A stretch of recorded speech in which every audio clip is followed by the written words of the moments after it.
ఎంతో ఎంతో మధురం యేసు నీ ప్రేమ ఎంతో ఎంతో మధురం యేసయ్యా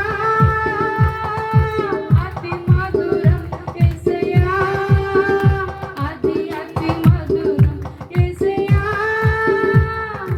అతి మధురం యేసయ్యా అతి అతి మధురం నీ ప్రేమ ఎంతో ఎంతో మధురం యేసు నీ ప్రేమ ఎంతో ఎంతో మధురం మరచిపోనిది నీ ప్రేమ నన్ను మార్చుకున్నది నీ ప్రేమ మరచిపోనిది నీ ప్రేమ నన్ను మార్చుకున్నది నీ ప్రేమ నీ ప్రేమ ఎంతో ఎంతో మధురం యేసు నీ ప్రేమ ఎంతో ఎంతో మధురం తల్లి కొండునా నీ ప్రేమ సొంత తల్లి కొండునా నీ ప్రేమ తల్లి కొండునా నీ ప్రేమ సొంత తల్లి కొండునా నీ ప్రేమ యేసయ్యా అతి మధురం యేసయ్యా అతి అతి మధురం యేసయ్యా అతి మధురం యేసయ్యా అది అతి మధురం నీ ప్రేమ ఆమేన్ గ్లోరీ ఎంతో చదువుకుందాం యేసు నీ ప్రేమ ఎంతో ఎంతో మధురం మరణించెను నీ ప్రేమ నాపై తిరిగి లేచెను నీ ప్రేమ మరణించెను నీ ప్రేమ యేసయ్యా నాకై తిరిగి లేచెను నీ ప్రేమ స్తోత్రం నీ ప్రేమ ఆమేన్ ఎంతో మధురం యేసు నీ ప్రేమ ఎంతో ఎంతో మధురం హల్లెలూయా హల్లెలూయా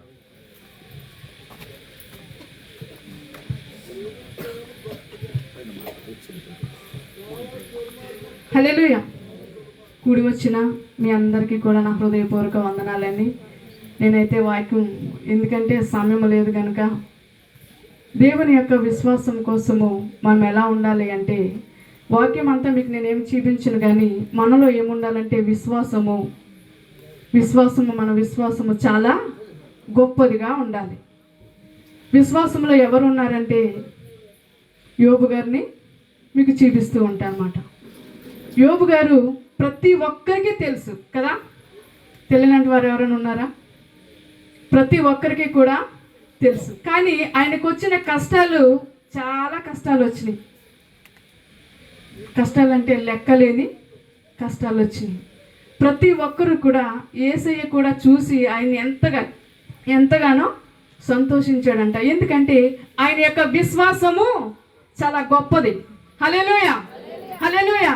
ఈ యొక్క 3 రోజుల కూటాల్లో కూడా చాలా జయకరంగా జరిగినాయి అంటే మన యొక్క విశ్వాసము చాలా గొప్పది. ఇంకోటి మీకు ఏం జ్ఞాపకం చేస్తున్నానంటే రహస్యము.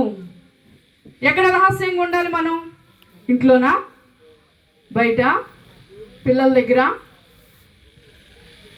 యేసయ్య దగ్గర రహస్యముగా మనము ప్రార్థన చేయాలి. హల్లెలూయా హల్లెలూయా.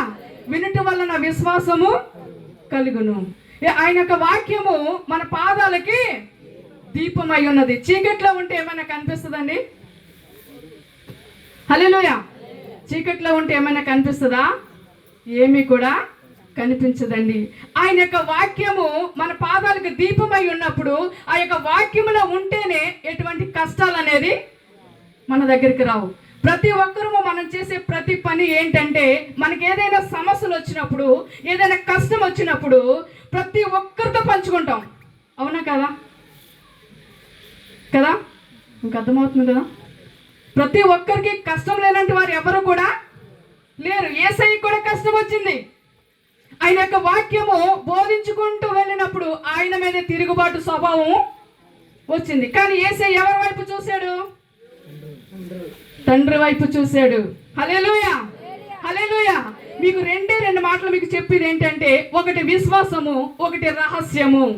నువ్వు చేసిన ప్రతి పని కూడా నీ యేసయ్యకి తెలియాలి తప్ప ఈ లోకంలో ఉంటున్న వారికి కానీ, నీ తోబుట్టిన వారికి కానీ ఎవరికైనా అది తెలిసిందనుకో, నువ్వు బ్రతుకున్నంత కాలము కూడా అది నేను ఏడిపిస్తూనే ఉంటుంది. అవునా కదా? మనం చేసే ప్రతి పని కూడా ఎవరికి తెలియాలి? యేసయ్యకి తెలియాలి. మన విశ్వాసము చాలా గొప్పదిగా ఉండాలి అంటే, యేసయ్య నిన్ను చూడాలి అంటే, మనం చేసే ప్రతి పని కూడా యేసయ్యకే సమర్పించు ఉండాలి. హల్లెలూయా.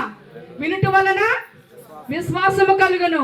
యోబు గారికి సమస్తము వచ్చింది, మొత్తం తనకున్న డబ్బు అంతా పోయింది, యావదాస్తి అంతా పోయింది, పిల్లలు పోయారు, భర్త మొత్తం తనకున్న భార్య కూడా వెళ్ళిపోయింది. కానీ ఆయన యొక్క విశ్వాసం ఎవరైనా పోగొట్టారండి? పోగొట్టారా? కనీసం ఒక్కరు కూడా ఆయన యొక్క విశ్వాసాన్ని పోగొట్టలేదు. ఈ యొక్క 3 రోజుల కూటాల్లో కూడా చాలా విశ్వాసము కలిగి ఎడతెగక ప్రార్థన చేశాం. హల్లెలూయా, హల్లెలూయా. ఎందుకంటే చెప్పేవారు చెప్పుకుంటూ వెళ్ళిపోతారు, కానీ అది అనుభవించి చేసిన వాళ్ళకి చాలా కష్టం వస్తూ ఉంటుంది. హల్లెలూయా. రహస్యంగా ప్రార్థన చేయాలి. దానియేలుకి చాలా కష్టం వచ్చిందండి కదా. కష్టం అంటే బహు భయంకరమైన మరణాపాయం నుంచి దేవుడు తప్పించాడు. సింహాలు ఎదురుగా ఉన్నప్పటికీ కూడా ఆయన కొంచెం కూడా భయపడలేదు. ఎందుకంటే ఆయనకు తగ్గ విశ్వాసం. హల్లెలూయా, హల్లెలూయా. ఎప్పుడైతే ఈ యొక్క 2 విషయాలు కూడా మీరు పాటిస్తూ ఉంటారో మనకెవ్వరము కూడా లోకువమ్మండి. దేవుడి విషయంలో చాలా తగ్గించుకునే స్వభావం ఉండాలి మనకి. మనలో ఎప్పుడైతే విశ్వాసం ఉంటుందో ప్రతి ఒక్కరు కూడా మనల్ని వేలెట్టి చూపించడానికి. అంటే ఈ లోకంలో ఎవరైనా పాపము చేయలేని వారు ఉన్నారా? పాపము చేయలేని వారు ఒక్కరు కూడా లేరు. ఇంకోటి, ఎవరి మీదైనా ఇరుగు పొరుగు వారి మాటల మీద అబద్ధ సాక్ష్యం చెప్పలేనండి వారు ఎవరైనా ఉన్నారా? చెప్పాలి మీరు కూడా.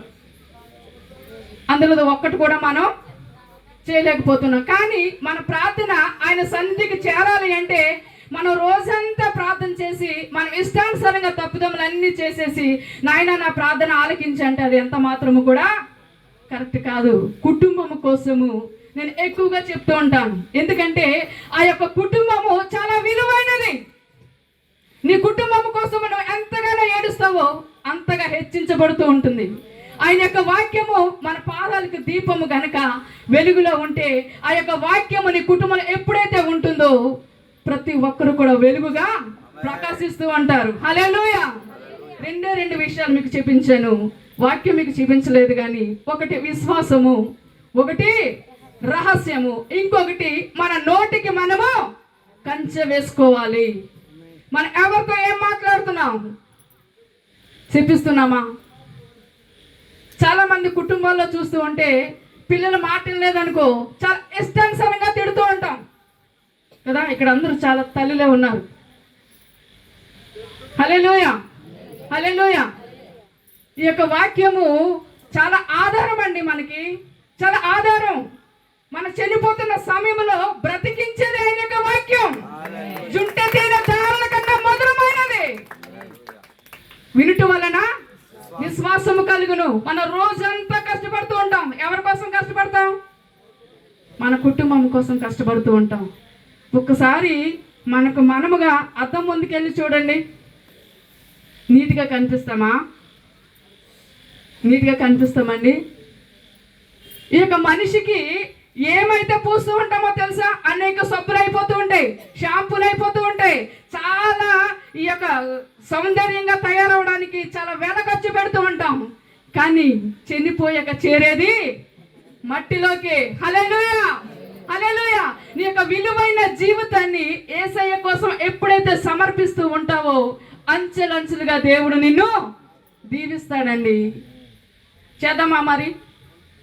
అలా విశ్వాసంతో ఉందామా? రహస్యంగా ప్రార్థన చేద్దామా?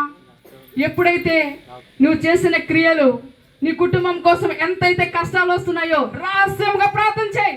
నీ కట్టడాలన్నీ కూడా ఆయనే తప్పిస్తూ ఉంటాడు. హల్లెలూయా. దేవుడి కొద్ది మాటలు దేవుడు దీవించును గాక. అందరూ లేచి నిలబడదామండి, ప్రతి ఒక్కరు కూడా.